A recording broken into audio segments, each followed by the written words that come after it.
Let's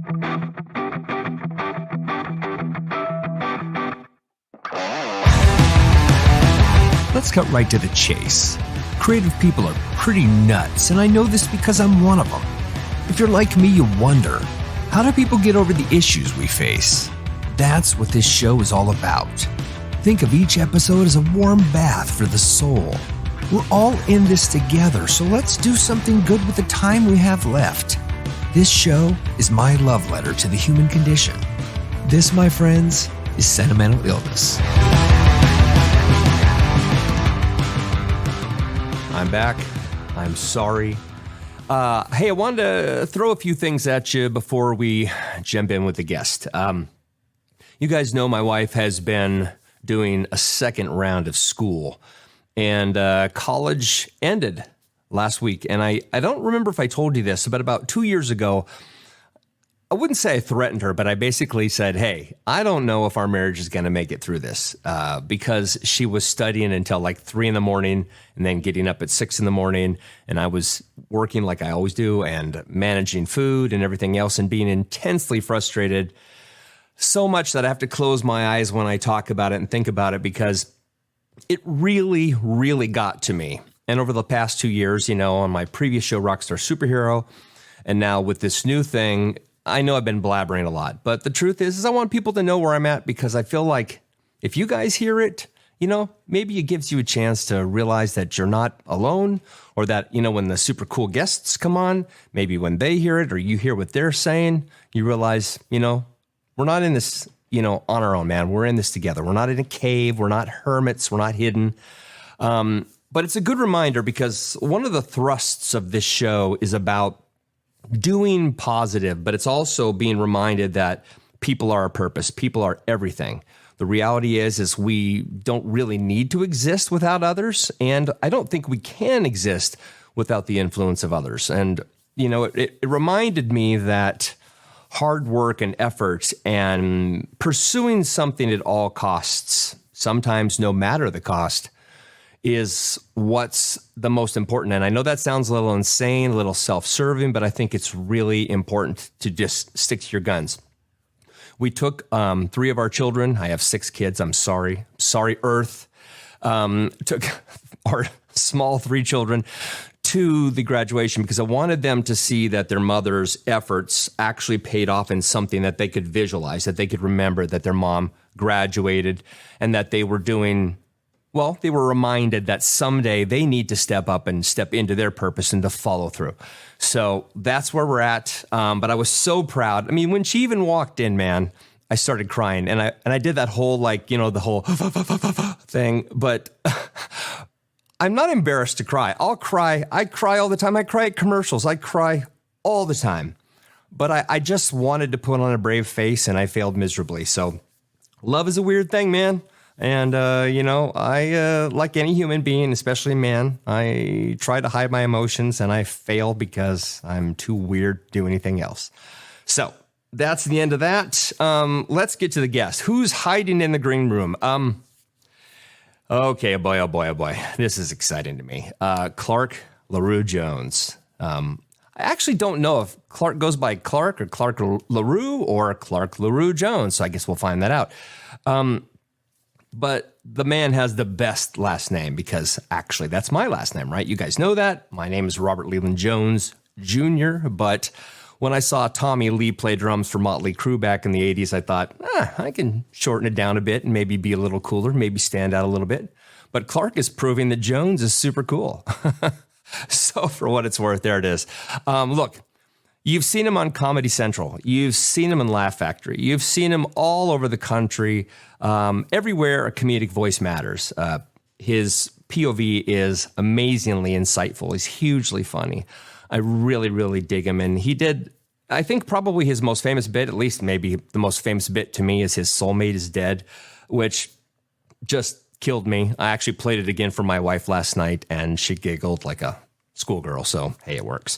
Trust me, man, the man has worked hard, long and hard, and he's proof that an overnight sensation takes 10 years.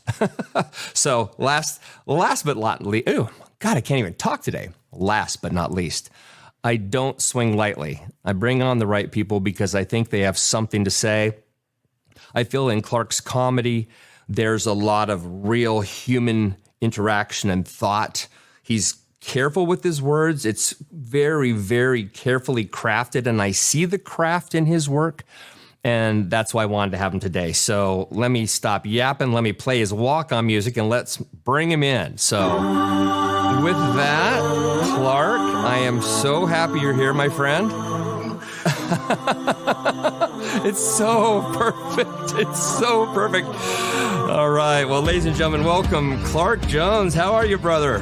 What's up, man? I was just about to do my solo, bro. Dang, they faded out. Okay, wait. No, it's too late. The moment is past. It's gone. I can cut this. I can start it all over. See, the music's still ringing. No. Okay. I'm doing the slow fade. In the moment. Gotta let me. Oh God, I'm sorry, man. I see. Here's the thing. I've actually never had a comedian on the show. You are the inaugural guest. Oh, no pressure. Yeah, none. And as you can hear, I say this every week, but when I have somebody on I really dig, I get the whole gummy mouth thing. Oh, wow. Gobbledygook. Yeah, I was actually just running around before you came on, and I said to my son, I'm like, "Do you got any gum?" Like I don't know what's wrong with me, man. It's one of my nervous reactions, I guess. I'm flattered. Well, you're welcome, man. That's great. Yeah. I don't know why, man. What about me? I know you're doing the questions, but what was the draw? And I don't mean this in a like a self-glazing way. I just like I'm kind of a idiot savant, I guess, when it comes to comedy. Like I know something might work, but I don't know why all the time. So should I even know, or should I just let you have that? No, I mean the answer is, well, I mean, I'm sorry for interrupting you if I did. No, but you didn't. I don't know if I know. I think it's like this. The thing that I've found with friends, for example, look, it's my hope. I know this sounds bizarre and way, way premature, but I hope by the end of this, we're friendly to the point that we could hang. You know what I mean? Like that's kind of the thing. And I have always found, so this is not religious, but let me throw this at you. I have always found I have a great ability to discern. Now, that's not some weird, like, UFO, ESP, you know what I mean? There's nothing weird about it. I think everybody's kind of got this superpower. And I think most people ignore it because ambition gets in the way. So like, for example, I come from the sales background. I mean, I was a professional drummer for 25 years. I left the business in 2003. And then got into sales, probably because my dad was in sales. And it's what I saw when I grew up. And I actually thrived there. I hated it. I mean, I hated it with a capital T. I hated it. But I thrived there because I had a really great ability to, in a sense, tell what people were thinking and whether they were a good fit for what I was selling. Gotcha. And I think that same thing applies to what I like, right? I like certain kinds of music. I like certain people. And it's the je ne sais quoi thing. There's just some things you meet somebody and you're like, I don't know what it is about that guy, but I like him. You get it? Sure. Yeah. And, I watch a lot of comedy. My wife and I were talking about, we were watching the latest John Mulaney thing, the LA thing, the live thing. Oh, everybody's in LA. Yeah. Yeah. And we both fell asleep. And we love Mulaney. And don't get me wrong, I didn't think it was boring. But for some reason, at least the first episode, that inaugural episode, didn't capture me like I guess maybe I thought. It wasn't the same. And honestly, the first thing my wife said is I miss when he was a user. I miss when he was. Wow. Which goes to show you the dark heart of my Japanese wife. Oh yeah, that humorous honesty. The honesty is always so rich. With certain people. Yeah, and Dimitri Martin is another one that we really love as a couple. And we like his quirk. You know what I mean? He's like a 70s quirk comic, right? The way he dresses, everything about his behavior is like almost vaudevillian, but it has this sort of modern mathematical reference to it. Sure. Yeah, there's a through line from that time period to what he's doing. And right. He's, like directly connected to it. Right. So for what it's worth, we've just kind of been missing finding that right fit for our whatever it is we like. And we were just scanning through stuff on Comedy Central and whatnot. And I saw a few things of yours. And then I was like, okay, I'm kind of caught into this guy. I like what I hear. For me, it was a comfort thing. You look so comfortable on stage, and you probably don't feel that way, but you look. No, I do. You look good on stage. You look like you belong there. I'm less nervous. I shouldn't say more confident, but I'm less nervous on stage than I am. It could be. I think the most I've ever performed for is probably 5,000. I think. Wow. And so, but I was way more comfortable with that than two strangers. Oh, sure. And it's so funny. Like, I was opening for a comedian, and it did hit me at first, like, those theaters where you realize there's a top row, and you got, okay, I got it. They got to catch this too, because somebody said, like with big shows, like you see the first few rows, then the rest just kind of blacks out. Right. But I think in the opposite, I see the back rows, and then everything to the front kind of blacks out. Yeah. Or it's not there. I get that. You know what I mean? Yeah, like you want the people back against the wall, because if they get it, then the people in the front are. Yeah, and a lot of it, too. Madonna said this back in the 80s. I'll never forget this. And I'm not a Madonna fan at all, but I remember her saying, oh, dude. Come on. Okay, that's a separate conversation. We'll get to that. I want you to Okay. I would like to have sex with Madonna. See, in 1990. In 1990. Holiday by Madonna. Wow, like folding clothes. I used to work the Gap, so like Holiday is like etched. Holiday and Modest Mouse are like permanently etched to my brain. I get that. Whenever I do laundry, I just go straight to my folding days. But yes. Yeah. But what did she say? What was no. She said, so this was, like 89, 90. So this was right in her what was that? Vogue. It was her Vogue era, right? Okay. So this is when she was kind of at, she's been at her peak for a long time, but that was the apogee, man. And she said, what I can't stand about these big shows lately is the first 5 rows are industry, and all my fans are behind them. And the industry people can't wait to leave, but they're there because they've been given the seats and they have to sort of own the seats for the time, or they're there to critique the show, whatever, but they're industry people and they don't really give a crap. And I get that, and I know the show isn't about me, it's about you today, but I would say that my experience as a musician was similar to what yours is, which is I wanted to be big and brash for the back of the room, because I knew if I captured the back of the room, those were my people. They were the workers who were there, who maybe couldn't get the best ticket, and the people up front were either friends and family. Just the same thing, the Madonna thing. They were there to quote unquote support me, which is total bullshit, because it's not. I already know they support me. They love me. They like me. Whatever. But I don't need them to take a spot. Support is enjoyment. Yeah, that's support. Like, enjoy yourself as much as possible. I just don't need. I had a friend at that Comedy Central taping, and I had to tell him, like, bro, you were sitting there stone-faced the whole time. And he was like, oh, I was just watching it, as a student, I was observing. I'm like, bro, do you know how distracting it is? I don't care. The more other people are laughing, the more distracting you are, because it's such a contrast. Like, you're not matching anybody else's energy. But you were just like, people standing up, people clapping, and you just was like staring at me. I told him, bro, don't ever do that again. No doubt. For anybody, not even me. Don't do it for anybody, because it's just, I don't think he had bad intentions. He didn't realize how distracting that is. Because you focus, unfortunately, on stage, comedians I know focus on who's not laughing a lot. Yeah. Because then it's like, what am I doing wrong? You know what I mean? It doesn't matter how many people are into it. Yeah. So that's a very interesting thing. If you ever want to support somebody, support them by enjoying yourself. Yeah. Yeah, that's a great way to put it. You know, Jeselnik says he looks for the guy that's either losing his mind and can't stop laughing, or the person who clearly despises him because he's going to double down on him.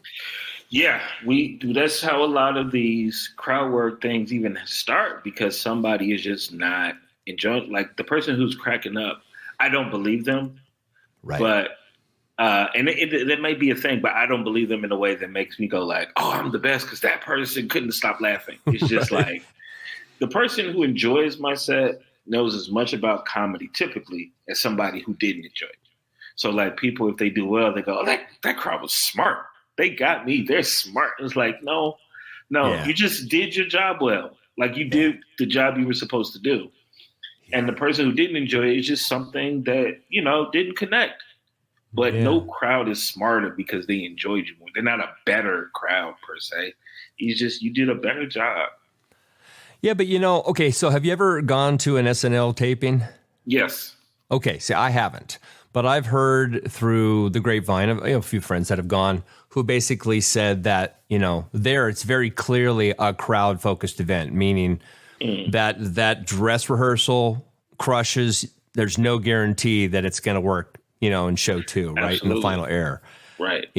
So I mean, how much do you play that concept in? I mean, is it different for stand-up than it is for something like SNL because that's a show where there's a different level of expectation to it? Taping well and performing well can be two different things. Gotcha. Like to the strongest degree, where it's like I've seen people who are doing late night, like Jimmy Fallon or the one out here, the one in LA. Well, anyway, any late night set, I've seen them run it, and it was just like bananas. But it's something about when they got on TV. It didn't do as well. It didn't something was off about it. So you just never know what's going to tape well with an SNL thing.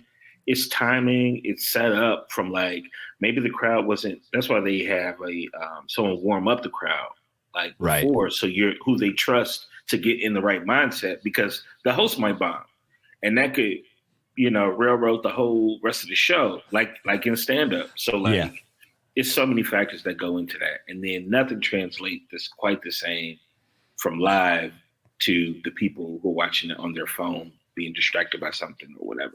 So Don't you miss that? You never know. Oh, yeah. I'm sorry. I hate this lag because I know this is going to happen. I'm sorry. It's easy when we're in person, right? Yeah. Don't gosh, where was I going to go with this?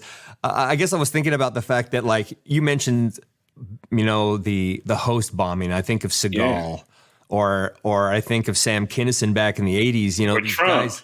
Or Trump, right. Yeah. Don't you miss the danger, though? Don't you miss the danger of those days when stuff imploded right in front of you? I love that stuff. I don't envy it from a performance standpoint. It's that's forever. You know what I mean? And imagine you're like a introvert who doesn't want to do the late night stuff. So anytime you go on TV, anytime you're seen on TV, that's the impression that's going to be left with people. Yeah. And that's why publicists and agents were so more important then, because they controlled the narrative of, what's going on in the news. Right. He did bomb, but we're going to spin it. It's very hard. I don't know how people can spin things nowadays. It's such an interesting science to me to spin things, because they couldn't just go on their phone after Roseanne did the Super Bowl and fucking stunk it up.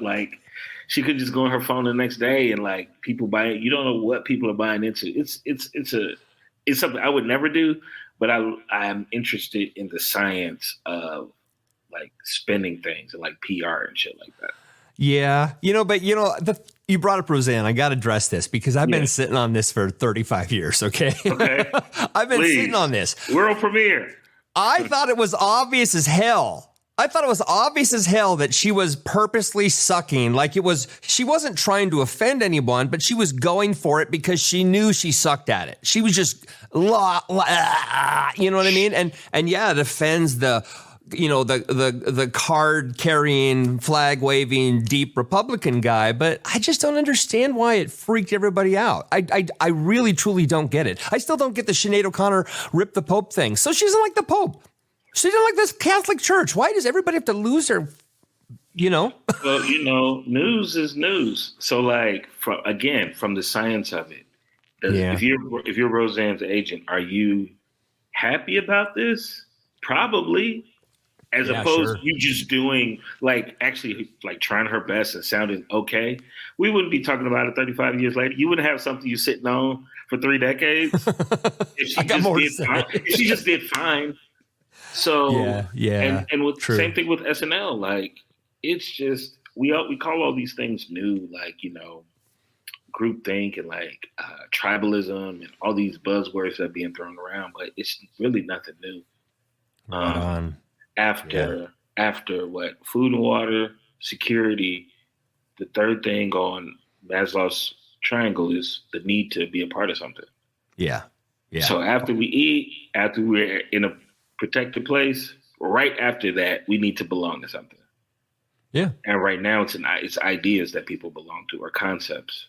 It's not even people. It's the concept of a person that everybody is, falling in hey, we need to be a part of this. It's human nature. Yeah. I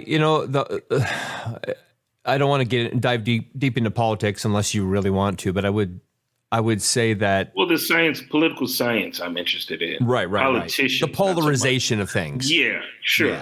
Yeah. Do you think it's going to lead to a civil war?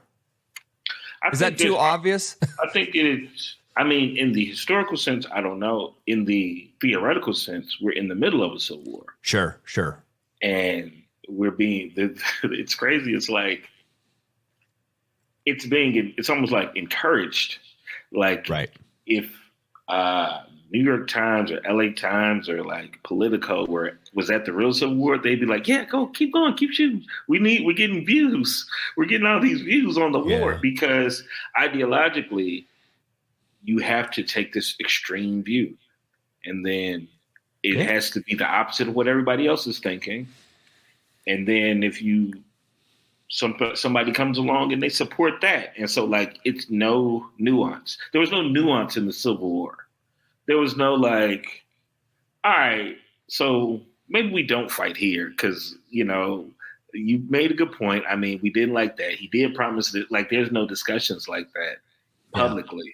Grant and Jackson were just it's up. We fighting. That's it. Right.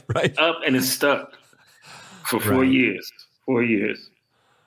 Right, but there was an ideology. There was two ideologies. They weren't. I don't know how to approach this really, but here on Juneteenth, let's talk more. Yeah. It is. I mean, that is more. Today's Juneteenth. Yeah, same. Thank you for being here. Wow, that's pretty great. The synchronicity of this, perfect. It's fine. It works. And you're doing a show. Are you doing a show in LA tonight? I am doing a show at the Lyric Hyperion. 2 shows actually. 7:30 show I'm hosting and the 9:30 show I'm performing on. Oh man, I'd like to be there. Wow. Okay. This Juneteenth thing. I don't look. I am the most. Okay, so I didn't. This is true. I was one of those stupidly annoying, nerdy, high IQ kids that was into science and into math and into music. That was it. I despised historical readings. In 8th grade, one of our semester requirements was a 40-page book report. We had to handwrite in cursive, single line, single space, a 40-page book report on a state for one semester and a president for the other semester. That is insane. In 8th grade, I had to do a 40-page report on Oklahoma, which there's nothing. Right. And I had to do a 40-page report on Andrew Johnson, which there's nothing. He was just, he was a despised president, but past that, not much. And so I really pushed away from it. My only real understanding, and this is true, probably even to this day, I will throw myself under the historical bus and say, I don't I'm not very well informed on what has occurred over history, with the exception of World War II and bits and pieces of Vietnam. I'm fascinated by both of those, but the Civil War, I know the basics. Obviously the idea of getting African Americans out from under the boot of slavery, but that was. To me, that seemed like that was the boutique idea, that there was a lot of subtext also, right? That this was a group of people, there's always some subtext to it. It's always a money trail in some kind of way. Yeah. It's always an economic, piece of everything, every major event, especially like in this country. So, it's what made money. It was the biggest grossing. It was the thriller of slavery was the thriller of commerce in America. It was the highest grossing. Sold 35 million people. Like Georgia, Virginia were the moonwalk. Like this was everything. So the Civil War was based on the most popular, unfortunately, thing that was happening in the country. Cotton, tobacco, oil, right. And also the infatuation with the nautical reigns of just making those trips. America that East Coast just fascinated with going overseas, back to Britain, going to Africa, sailing was just Ubers. It was just we gotta get on a boat and do something. Yeah. So if you look at the nuances just of those 400 years, it's more to it. But at the heart of it, because we never solved the problem of looking at people of color as objects, right? Yeah. For whatever, that problem hasn't truly been solved. Here. So there's discussions to be had. Yeah. I have a theory about white people. You want to hear it? I would love to. Okay. And you can steal this if it's good. I have no idea. I'm not trying to be comedic here for effect. It's just, but this is something I've really thought of. And actually there's two concepts here, so I'll share them both. One, so God makes Adam and Eve, right? And then Cain kills Abel. Okay. Mm-hmm. And God marks Cain, so he stands out. I think he was white. Why do you think Cain was white? I think he was whatever, I don't want to talk about ethnicity here, but whatever sort of complexion Adam and Eve and Cain and Abel were, I think he separated Cain and made him white. And I think if you look at history, at least written history, across the board, white people were responsible for all of it. All that bullshit, all the atrocity, all of it. And it's like everybody else has sort of maybe jumped on the bandwagon here or there to take advantage, to sidle up. You know what I mean? I mean, with good reason. Most Independence Days across the world are from England. Yeah. They're the top op of everybody. Everybody's like, oh, you go anywhere, far reaches of the world. Right. Britain, we fuck them. We free now. Yeah. So, Roman Empire, Spain. Roman Empire, Spain. Yeah. Eurocentric, Anglo-Saxon. It's mostly some sort of independence from that. So France. White people everywhere, man. Just y'all fucked some shit up. There's some evil going on in there. It's just throughout history, y'all have fucked some shit up. And it's just the reality of the situation. It's just a theory. I'm sure it's not anywhere near anything to do with anything. But I like the idea. It's true, and that's where the comedy already starts with the truth, typically, or some sort of truth. So it's true. I've also thought, it says in the Bible that God made man in his own image. Sure. And have you ever noticed that everybody with Down syndrome has the same? Oh no! See, nope. No, this isn't. No, this isn't. This, I'm not making fun of it. I'm not making fun of it at all. Okay. No, have you ever noticed everybody with Down syndrome looks very similar? This is not. I'm not making fun at all. This is not like a we're gonna get canceled moment. I hope not. but I'm not making fun of it. I'm not. No, I'm saying the idea that I like this idea. I've been coming up with this. Been trying to write not a screenplay, but a short story around this idea that that we, the quote unquote, the people who we've decided that we are the normal ones. I think I'm serious. I think people who are, I don't even know what the term is, but who have that on the spectrum. Yeah, they're the happiest, most joyful, most pure people in the world. Well, I look consistently. I've always subscribed to the idea of, and I'm using this term in the historical or accurate sense, ignorance is bliss. Sure. So if you could understand less, or even, and I don't know the full reverse side of this, but for comedians, right? Chris Rock said the best. I'll just edit this shit out. Chris Rock said, ignorance is bliss, but comedians are supposed to know everything. So how happy can you really be? Not only the first process is hearing, oh shit, that happened. Then you go, okay, why did that happen? Okay. And then it's, why is that funny? With every possible thing.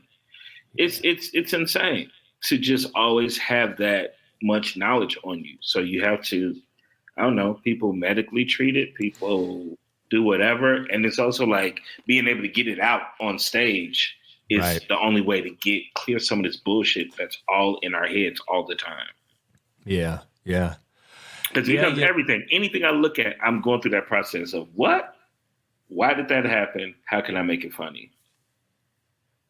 I think that's what makes amazing comedians too. I'm moderately intelligent, but I cannot imagine being whip smart to the point that I can figure out an angle on everything. And I look at you, I look at all these other people who are having significant success. I was just like, that gift is a gift, man. That's a downloaded from God type gift. I don't get it. It's a pure magical thing that you have been imbued with, and it freaks me out. I wish I had it, but it's got to kind of suck to be. Everything is, you're analyzing everything, right? Yeah. And then it's I shouldn't say the better. The more you do it, the more you're in it, the more it's a if else then. If this falls into your line of angles or whatever your point of view is, then start to compute the joke part. Otherwise, else, that ain't my lane. I don't do a lot of politician jokes, especially Trump jokes, because it's just everywhere, and I don't want to do what everybody's doing. If it's a politician that is in the news but every angle has been worked out, then keep going about the process. Else, move on. Gotcha. Yeah, I can't imagine trying to be topical in this day and age where every topic is a 50-50, right? Everything's a polarization. You get that audience and you lose that audience. And by the way, if you say it the wrong way the next time, now you've lost the other side of the audience. And that's just got to suck. Yeah, it's just it can be, but it's almost it's a relief because it's okay, I don't even have to go there. I don't even have to read that mindful material. It's overdone. It's like with John Mulaney. I can just watch SVU as a fan because he's taking the material. So I can just watch it and not think about oh, that's funny. I could use that. It's nope. John Mulaney's got that topic. I'm done. Right. It's it's a lot of comedians with that. I'm able to just enjoy it.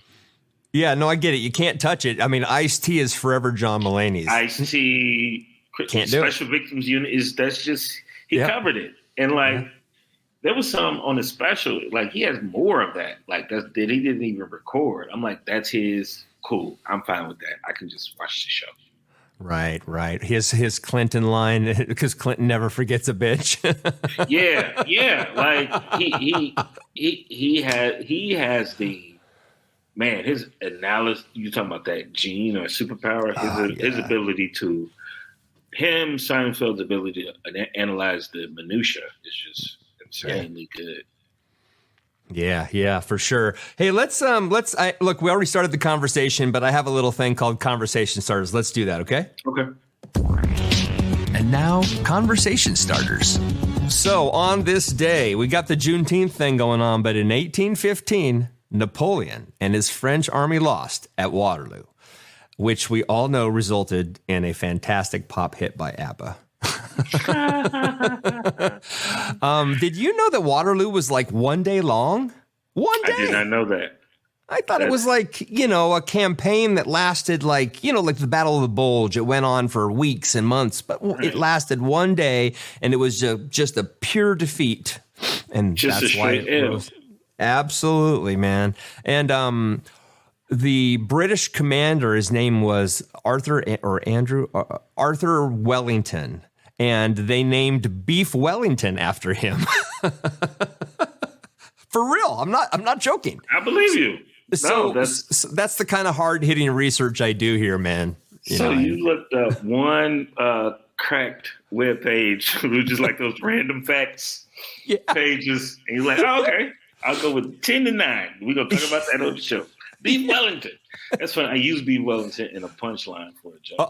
That's funny. So it's good. No, it's good to know that there's a history behind it. Maybe I can add something to it. Yeah, it's a Napoleon thing. That the guy, the guy that it came from kicked Napoleon's ass. So there's beef. Okay, Beef Wellington, beef with Napoleon. Okay, my mind is working on towards. Yeah, something. You got to vibe that. You figure something out. I'll figure it out. I can't wait to hear the joke. I can't wait to hear. So my son was born 35 years old. 35 years ago today. You got 6 kids? I got 6 kids. I got a 35, a 33, a 32, and then I got a 13. I got twin 11-year-olds. My goodness. My wife's good on you, my wife's poor vagina. Happy Father's Day. That abuse. Thank you. That spousal abuse that you caused. Yeah. You know what's funny too? I told her, I said, I don't want to have any kids. And I don't know what happened. I know what happened. Despite what you asked for. But it's true. All I ever wanted, man, this is true. This is how pathetic I am. All I ever wanted since I was 4 years old was to be a professional drummer, to play on the stages of the world, right? To make my mark and to die. I mean, I didn't want to die young. I wanted to have the big legacy thing, U2, Rolling Stones, you name it. And I mean, I had my moments. I played some big shows and I played with some great people and I've seen a lot of the world and it's been great. But, my name is not etched into history. But interestingly enough, if I could ever say that word correctly, interestingly, I said, hey, I don't want to have any kids. I mean, I told myself that, but I liked being married. And then after, 10 years together, we finally started having kids. And I'm 58, man. So wait a minute. No, I'm remarried. Second child. Oh. I'm like, wait. Yeah. 10 years together and your kid's 35? I'm like, what? The math I started when I was 8. Yeah, y'all met at 10.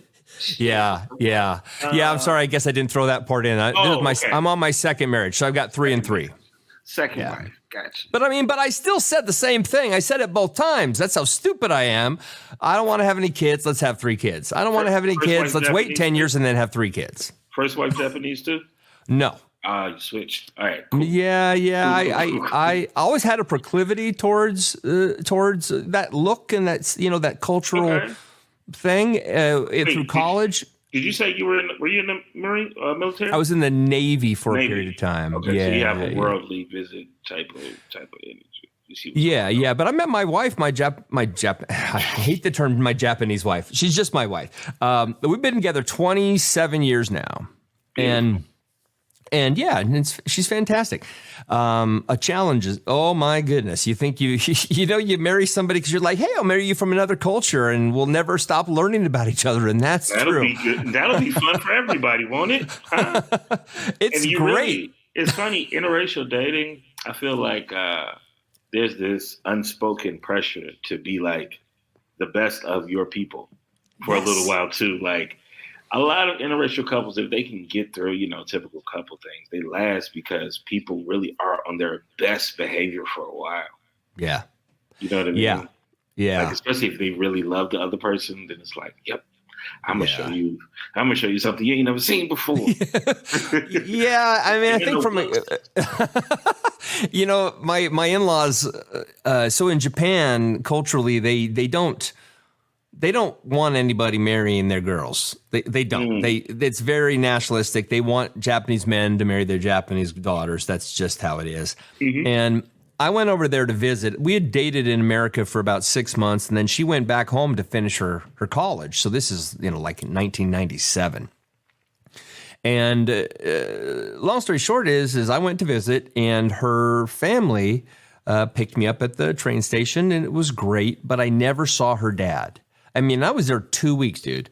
I never saw her dad. And then the night before he was coming home, and they always sent, like a child, it was very strange. They would send me out of the room so he could come home. He didn't want to see me because even seeing me, being in the presence of me is some weird cultural acceptance that says, well, okay, I guess you're okay.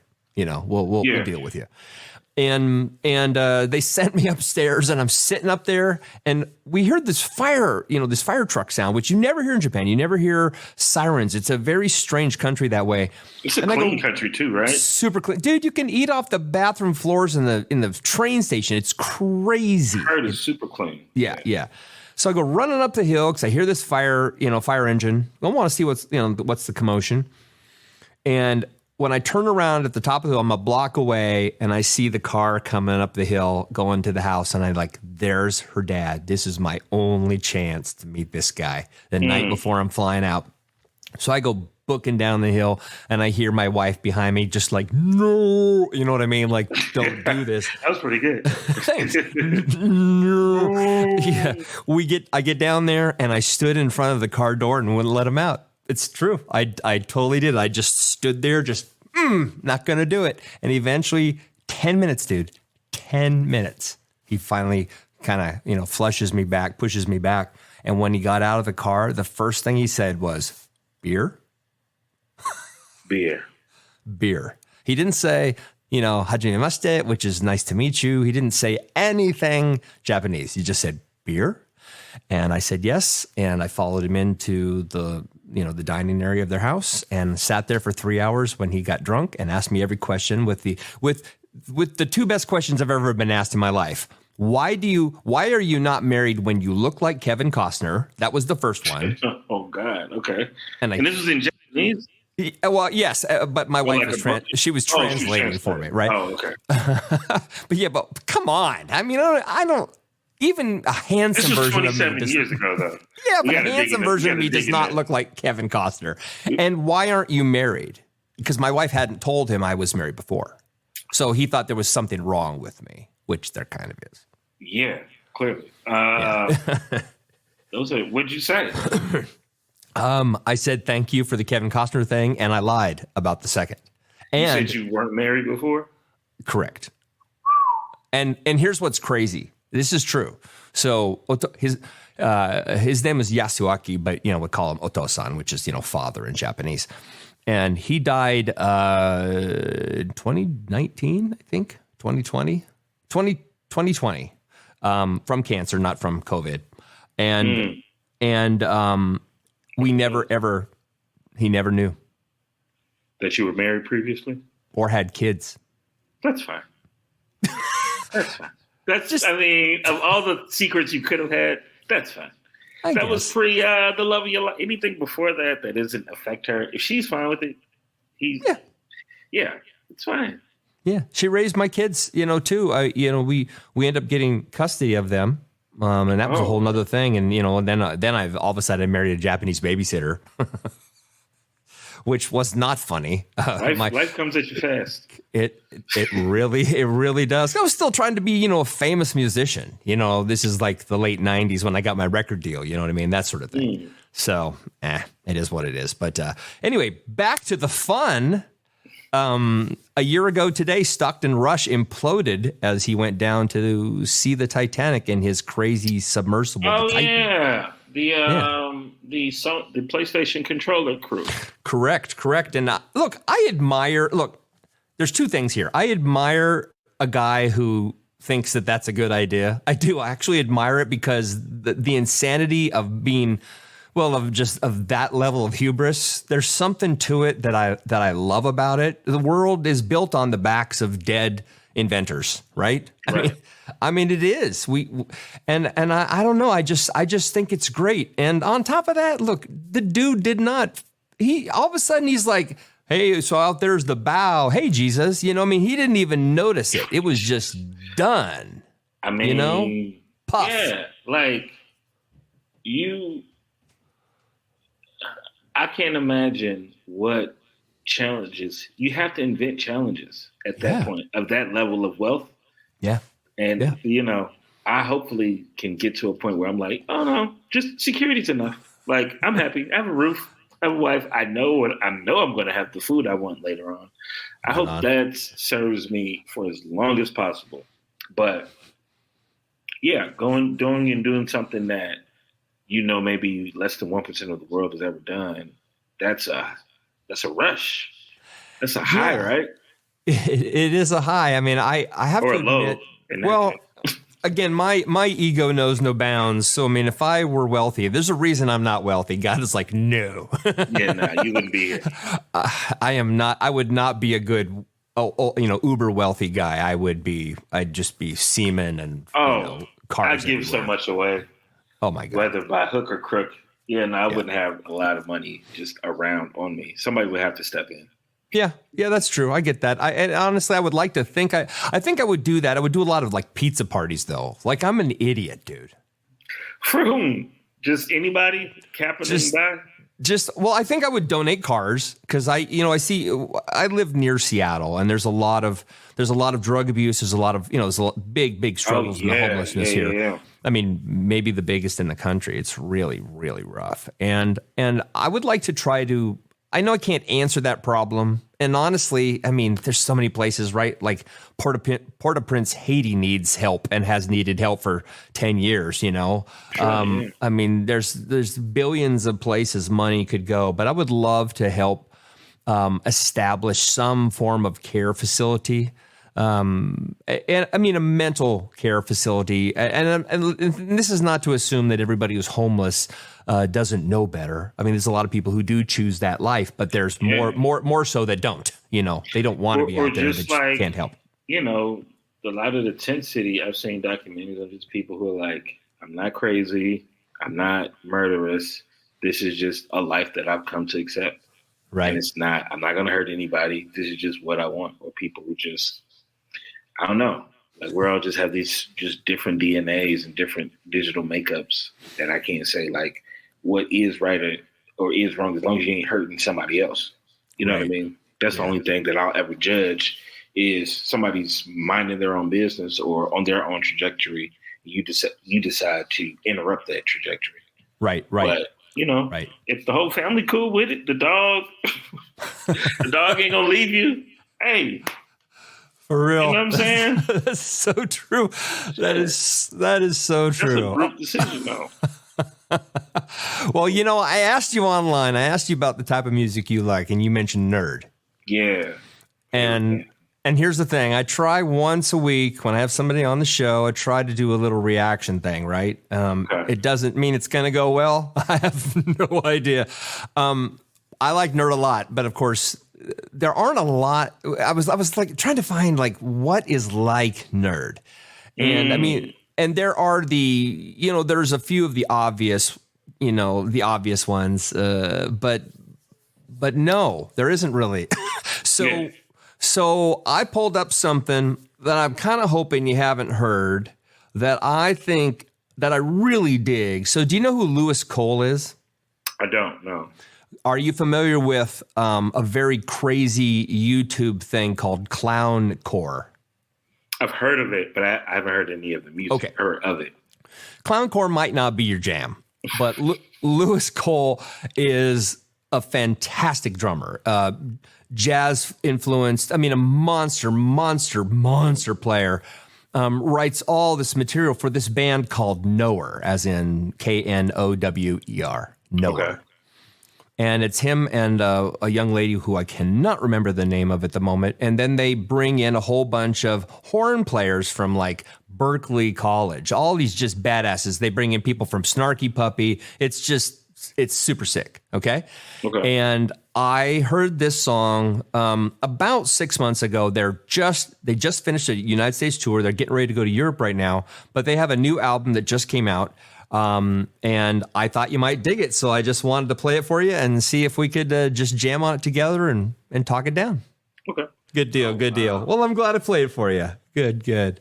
See, you didn't think I would like it. I wasn't sure because I knew it was different and it was a risk. And it's low, it's lo-fi and it's weird. I mean, it is weird. She's got a kind of an odd, mousy kind of, you know what I mean? It's just, that was a great song. Great choice, man. You did. Cool. Well, thank you for turning me back on to nerd too, because it's been a while since. Man. So my favorite. So I know you're not a Heart of Darkness kind of guy, but we got to do this. This is our chance.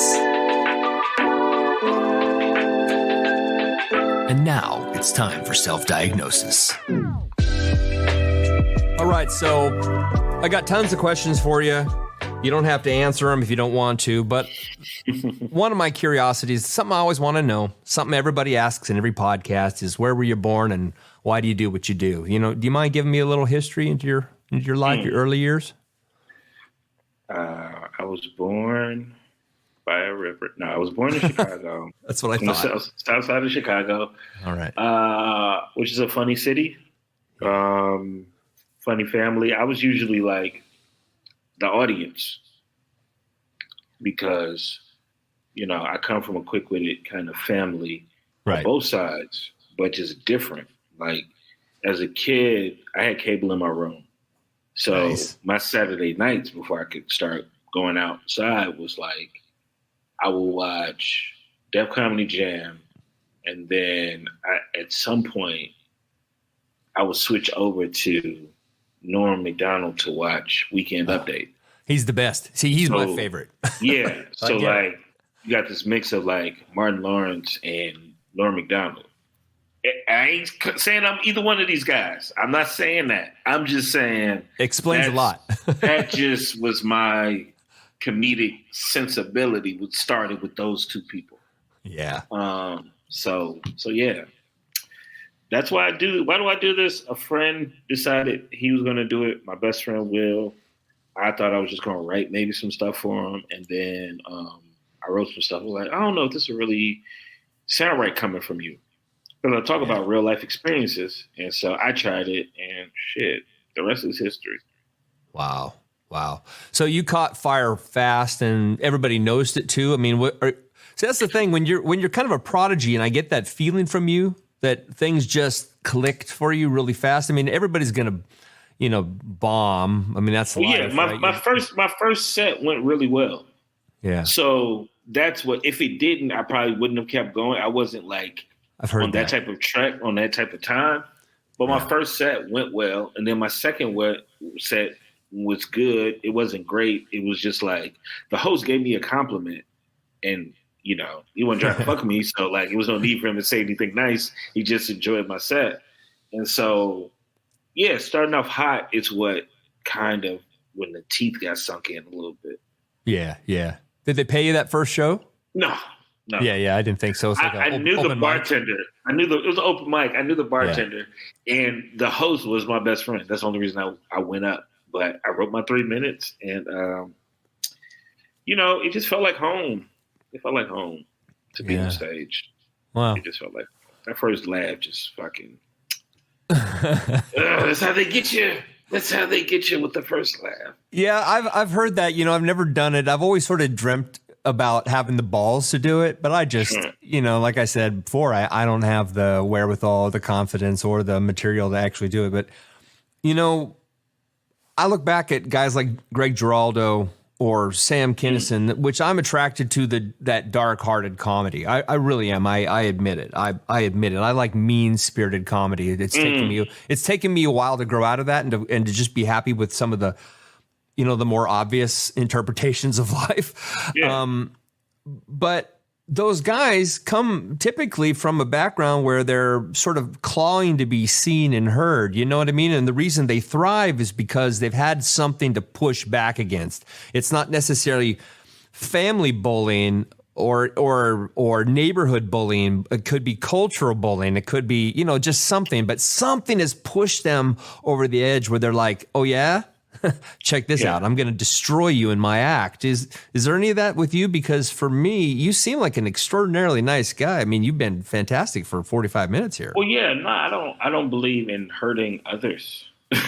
Yeah, I get that. I'll hurt myself before I hurt somebody else. Typically, yeah. I try to leave everybody alone. But like, even with those two examples, like Kennison being the performance that he gave, and then Greg Giraldo being the writer and performer that he is. Like, his background is being a lawyer. Kennison is preaching. So like the performance part makes sense. And even with me, I used to do speeches as a kid and like plays and musicals and stuff like that. So it kind of makes sense for me to be more, it's funny. Like, things that happen in your childhood affect you as an adult. Have you heard this? Are you familiar with this? Have you thought about this?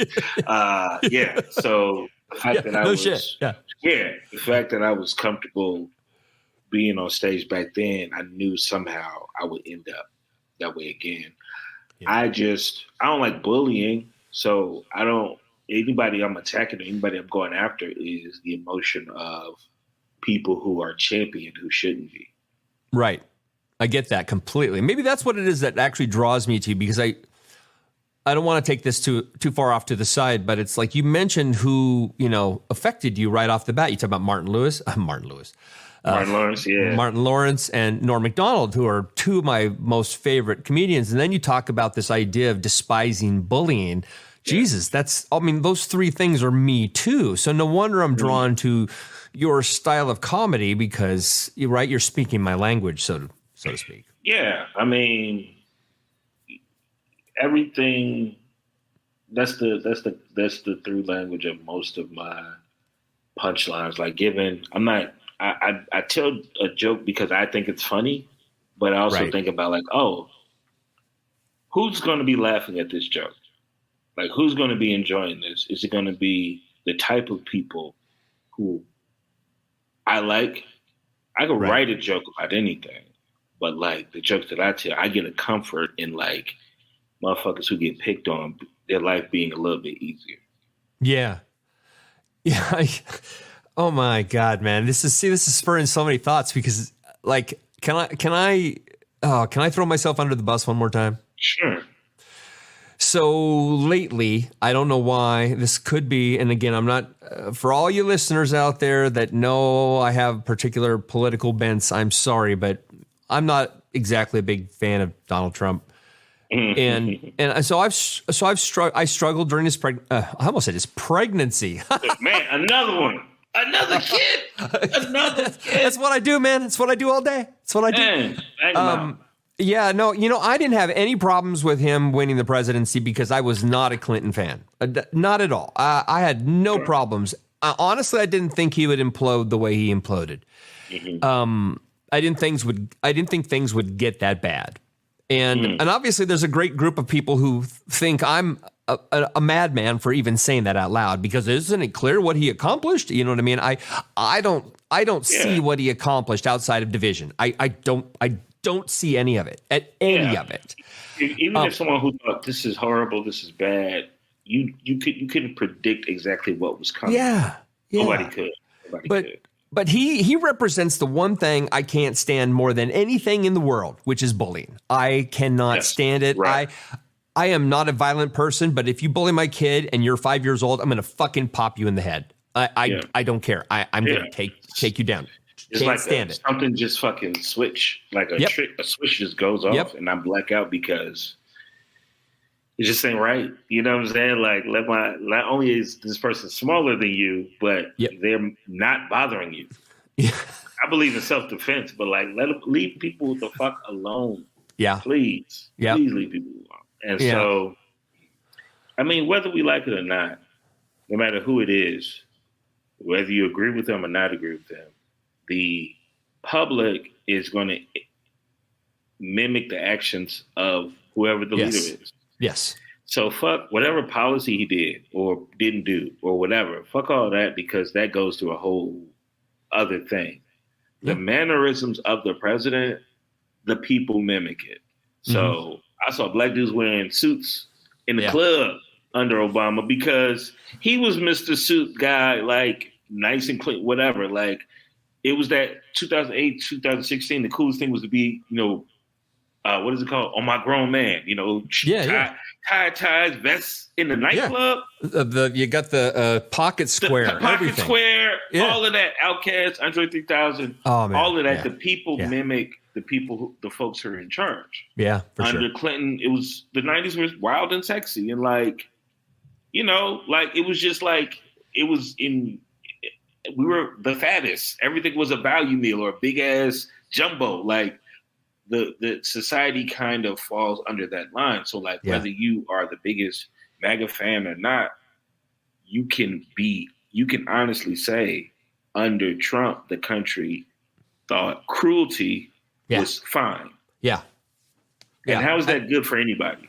Yeah. Well, that subgroup continues on, right? They've been given a voice and they've been empowered, and it's just so tough to see. But here's where I was going to throw myself under the bus. So because I've been so frustrated with that bullying, I found myself when I'm on YouTube, I'm not intentionally doing this, man. I'm not. But I found that I start watching videos where like cops are taking down bad guys, right? Mm-hmm. there's a channel called I think it's called Police Activity. It's just called Police Activity. Dude, no That's shit. So funny. Yeah. You kind of got to check it out because it's really messed up. I mean, it's like you have to hit the disclaimer before you press the button because everything is super sketch. Police Activity. Yeah, I mean it's brutal. I'm not making fun of it. I don't think it's cool that people are dying. Don't get me wrong. Right. But when you see on the video, you got the cop cam, whatever it's called, on their shoulder. And you can hear them, and they're like, dude, and the guy is, he's waving around a gun, but he's threatening kids. You know what I mean? He's whatever. I'm like, you kind of got to go, you know? And so I'm not kidding. I've been watching a lot of those Police Activity videos and feeling kind of bad about it, but not too much, Not too bad. Yeah. No, I get it. And I'm sorry, Mom, but I want the bad guys gone, and maybe I'm a bad guy that needs to go. I don't know, but that's what I've been doing. We're all bad. And it's just the various degrees of whatever, how much you've hurt people. Yeah. But that's why it's like it's like building up artists as people, and I'm like Prince. Talk about my work, don't talk about me, because I'm flawed. Yeah, I don't want anybody to build me up. Like, be a fan of things that I've said, because that can be destroyed. That can say, okay, I'm not going to tell that joke anymore. I know better. Like, as a human, I'm the robot. I mean, I'm the person in charge of the robot. That is the artwork. So I always people oh, who's your top 5 comedians? I'm like, nah, I can tell you my top 5 jokes from a comedian or my top 5 specials, but I don't talk about the person because it's the work. You like the work. It's the work, man. Yeah. Did you see Prince before he passed? Live? No, I wish. I was a fan before he passed, but I had never seen him.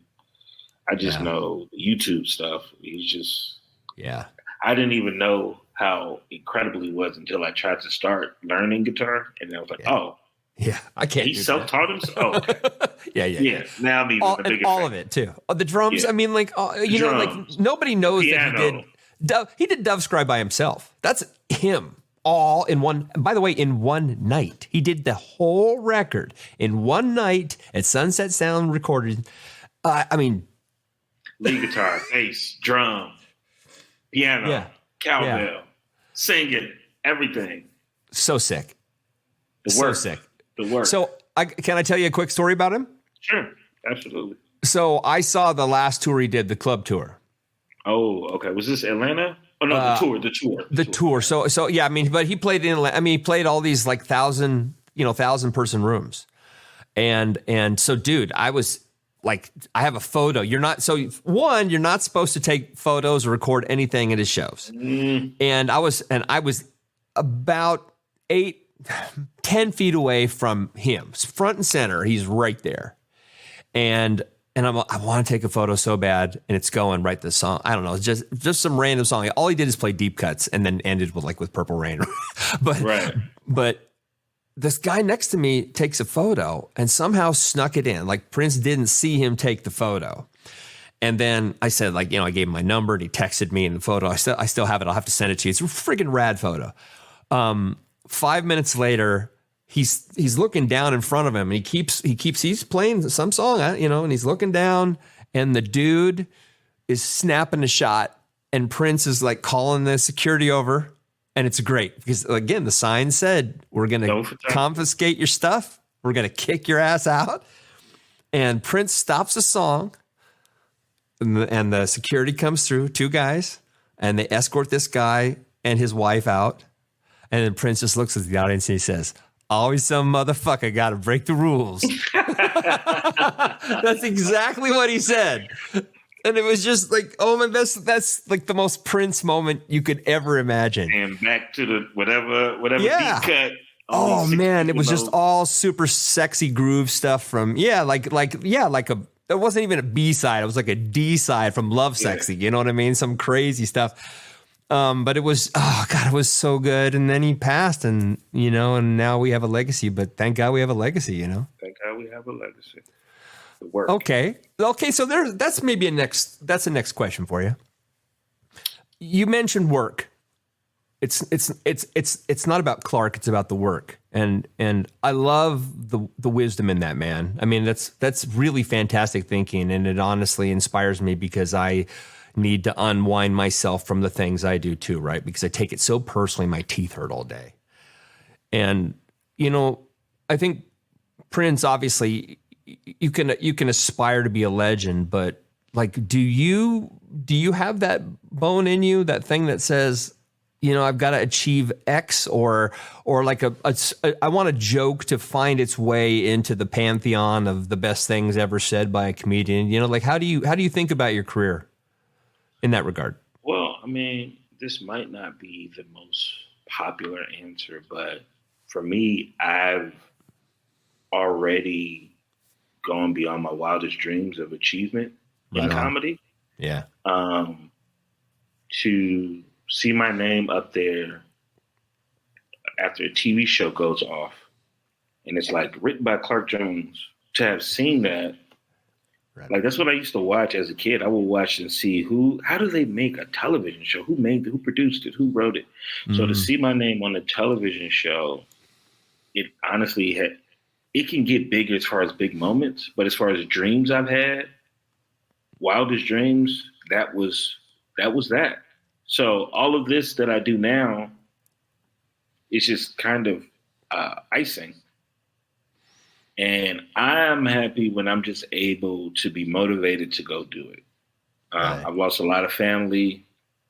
My mom, of course, was my first motivation to do this and do that and do the other, do as much as I can. Like anybody say no, I got to get them to say yes, all these things. So losing her, I had to find again motivation. Yeah. Sorry about that. Oh no, I appreciate it. Losing my best friend, Kenny, who's also a comedian, I had to find the motivation again. So it's constantly finding that motivation. And now that I'm motivated again, that's the payoff for me. Yeah. Yeah. That's it. I just like to be motivated. Yeah. You're really inspiring, Clark. I want to say that too. As I mentioned at the top of the hour, my last name is Jones, right? I go by Rob Leland just because, I just thought it was a way to separate myself from all the Joneses out there, right? All the Joneses, yeah. To keep up with. Yeah, exactly. But the name Jones, have you ever really looked at the etymology of it? Like what it all really means? I thought it just came from John, but what is it? What's the story? It does come from John, but John means God is gracious. Mm. And I'm telling you, man, this is something I truly believe 100%. I'm not going to go down the religious road. I'm a man of faith. I say fuck all the time, but I'm a man of faith, and I kind of feel like maybe you got that vibe too. Sure. But all that being said, you know, the beauty of names to me, the Bible talks about this a lot. It says, like, you know, and God named him Zechariah because it means God remembered. You know what I mean? Like, there's all these references to what names mean. Absolutely. And so I've been super fascinated with it. And this whole idea of God is gracious as being the Jones thing. I should have looked up Clark before I started, but like Rob means bright or shining, right? Okay. So bright, shining, the gratitude of God. I feel like, oh, I've been placed here not to be famous or to be a somebody. That's not it. That's not the point. It's to be the best representative I can of him, if that makes sense. That's how I feel my name translates into my worldview. Okay? Okay. I get that vibe from you too with the God is gracious thing, the Jones thing. And, you know, I've always thought that, like, our parents name us the names they name us because God inspires them to name us those names. Like, sure. like it's not our mom and our dad picking it. They're like, Clark is a great one. You know what I mean? Mm-hmm. So what's your take on the Jones thing and the gracious thing? Is it too out there? I don't think it's too out there. I mean, unknowingly, I guess I am just meant to be Jones because giving grace, especially, like, I've learned how to give grace to myself later in life that I didn't before. Right. You know, some people take pride in being their toughest critic, and I'm just like, yeah. No, I mean, sure, be self-aware, but you don't have to be self-abusing. You know what I mean? Give yourself grace. You're not going to be perfect. You don't have to live up to, you know, the standards and be what everybody else wants you to be. You can make the things people want, you know, you to make, but you can't be somebody for somebody else. So give yourself grace. I think that falls in line perfectly.